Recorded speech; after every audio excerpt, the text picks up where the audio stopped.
Hello guys welcome to my one more new vlog. त guys यो चाहिँ part 2 हो, जुन हामी पार्ट 1 मा नाइट बसेको थियौँ पाल्पामा। त्यसपछि यो चाहिँ बिहानको सिन हो।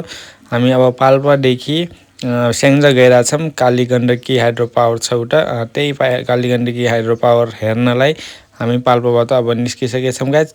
त्यही जाँदै गरेको यो चाहिँ पाल्पाको सिन हो गाइज। देख्न सक्नुहुन्छ एकदम राम्रो सिन छ, एकदम दामी भ्यू छ, देख्न सक्नुहुन्छ उता पहाडको र बादल पनि रहेछ। ल गाइज अब स्याङ्जामा भेटौँला। ल गाइज हामी स्याङ्जा पुगिसकेका छौँ। देख्न सक्नुहुन्छ यो चाहिँ स्याङ्जाको भ्यू हो, एकदम दामी पहाड देखिरहेछ। सिन देखौँ गाइज, खेतहरू हेरौँ, यता एकदम हरियाली छ।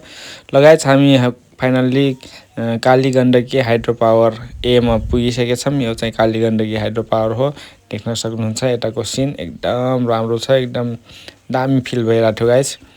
गाइज ग्रुपमा हालिदिइहाल काली गण्डकी ग्रुपमा हाल्यो। आयौँ तर के भयो भनेपछि हाम्रो ड्याम भ्रमण भइरहेछ, सो हामीले चाहिँ भ्रमण अवलोकन गर्न पाइरहेको छैनौँ। देख्न सक्नुहुन्छ सूचना यसरी टाँसिएको छ कि के सोच्दै थियौँ के भयो, सोचे जस्तो केही हुन्न। र गाइज अब बाठीबाट बाहिरबाट मात्र हेर्ने रे, अब भित्र गएर हेर्न पाइँदैन, मर्मर भइरहेछ, अवलोकन गर्न पाइँदैन। अब बाहिरबाट हेरौँ गाइज कस्तो छ। ल पानी हेरौँ, एकदम त्यो छ हेरौँ, पानी यस्तो छ, ड्यामको लुक्स यस्तो छ, उता यस्तो छ, यहाँ यस्तो छ 360। अब के गर्ने, बाहिरबाट हिँडौँ, भ्यू हेरौँ गाइज, भ्यू। अब भित्र यहाँ हाइड्रो पावरमा त आयौँ तर अब भित्र जान पाइरहेको छैन। के गर्ने, के सोचेको थियौँ के भयो, सोचे जस्तो केही हुँदैन यस्तो छ। अब जाऊ उता पावर हाउस हो गाइज, पावर हाउस देखाउँछु म जुम गरेर, यता पावर हाउस। अनि के भन्ने, अब यहाँ त छ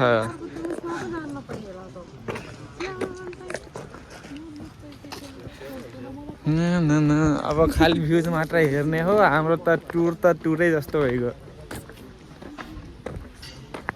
जेको लागि आथ्यौँ गाइज त्यो त अब हेर्नै पाइरहेको छैनौँ।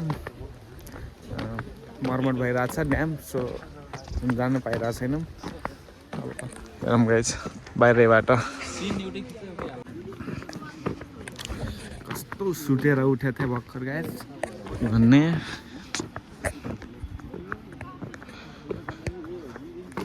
भर्खर सुतेर उठेको थिएँ, यस्तो आँखा खेलाइरहेछ, झ्यालाइरहेछ, देख्न सक्नुहुन्छ। हल्का अनफ्रेस, अब फ्रेस भएको छैन, मुड हो क्या छैन, सो अहिले आँखा अर्कै खेलाइरहेछ। किनकि बसमा सुतेको थिएँ, राति साथीहरू राम्रोसँग सुत्नै दिएनन् मलाई, आफू चाहिँ मस्तले सुतेँ, म चाहिँ सुत्नै पाएन। सो राति निन्द्रा परेन, निन्द्रा पुगेन। सो आज बसमा सुत्दै आएँ, बसमा पनि यस्तै हुन्छ सुत्ने, के भन्ने, लास्टै झ्याप लगाइरहेछ, आँखा कस्तो भइरहेछ निन्द्रा नपुगेर। ल गाइज हेरौँ, हामी यहाँ पुगिसक्यौँ। यो चाहिँ पावर हाउस हो, यहाँबाट हाम्रो त्यो अपरेट गरिन्छ मेसिनहरू। अनि यो चाहिँ हाम्रो के भन्छन्, वायर भनौँ कि ब्यारिज भनौँ, त्यही भएको एकदम ठुलो त्यो छन्, स्ट्रक्चरहरू छन् गाइज, कम्पोनेन्टहरू एकदम ठुला छन्। यो चाहिँ हाम्रो डोजर जस्तो के छ डोजरको यो त्यो हुन्छ नि, त्यस्तै छ गाइज, त्यो देख्न सक्नुहुन्छ। यो चाहिँ हेर्छ छ। अब भित्र जान पाइरहेको छैनौँ, खास गरी हामी त हाइड्रो पावरको यो के काम गर्छ, कसरी काम गर्छ, त्यो सबै सिक्नलाई आएको हो। हामी यो हाइड्रो पावरको जुन इलेक्ट्रिक जेनेरेसन कसरी हुन्छ, सुरु इन्ट्याकदेखि लिएर पावर हाउससम्म, टर्बाइनसम्म लिएर पावर हाउससम्म कसरी काम गर्छ त्यो हेर्न आएको थियौँ। तर अब ब्याड लक, हाम्रो यस्तो हाम्रो त्यो जुन हाम्रो उद्देश्य थियो त्यो पुरा भइरहेको छैन। सो टेन्सन, अब के भन्ने, अब बाहिरबाट हेर्ने हो, बाहिरको खालि लुक्स मात्रै हेर्न पाइरहेको छौँ। जुन यसको फङ्सन्स के हो, कसरी गरिन्छ, के युज हुन्छ, अनि यसको म्याथडहरू के छन् त्यो चाहिँ हामीले केही थाहा पाइरहेको छैनौँ गाइस। अब जे किताबमा पढिन्छौँ अब त्यही मात्रै हुन्छ, हामीले रियल लाइफमा हेर्न पाइरहेको छैनौँ। सो अब कम्प्रोमाइज गर्न परिरहेछ गाइस। देखाउँछु यताको लुक्स एकदम दामी दामी ठुलो ठुलो स्ट्रक्चर छन् गाइस। अब हेर्ने हो अनि खाना ठुस्ने हो अनि जाने हो।